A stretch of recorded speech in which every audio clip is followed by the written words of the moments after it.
It was just past noon in Broughton, Mississippi. The heat hadn't yet settled into the cracks of the old town, but the tension had. Inside the modest diner, ceiling fans spun lazily above tables of regulars and their quiet routines until she walked in. A tall black woman, sharp suit under a light jacket. No company, no visible badge, just a small leather folder tucked beneath one arm, and a look that made people hesitate. Elise Rowe took her seat in the corner, ordered a Cobb salad, and opened the folder. Paper rustled softly, names, dates, times. The kind of documents that don't belong in plain sight unless you want someone to notice. She wasn't there to hide, but she also wasn't expecting him.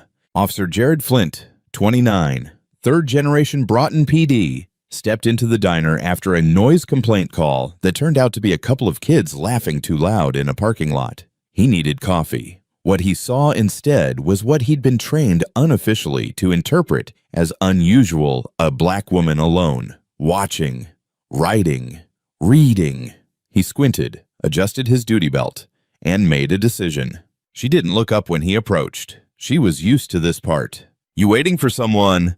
"Ma'am," his voice was civil, but tilted with presumption. She looked up slowly. "No, just having lunch." He nodded, then leaned slightly closer, noticing the document sticking halfway from her folder an emblem, faded but unmistakable federal investigation. His eyes narrowed. "You work for the feds." She didn't answer. He took that as resistance.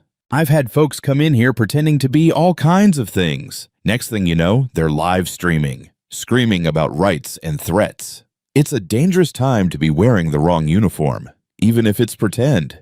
Her reply was calm, controlled. "I'm not wearing a uniform, but you're carrying federal material. You saw a seal on a document. That's not a crime." He stepped back just enough to tap his shoulder mic. Unit 3 requesting backup to the diner. Possible fraudulent ID. Subject possibly recording or inciting. She closed the folder slowly. "You're making a mistake."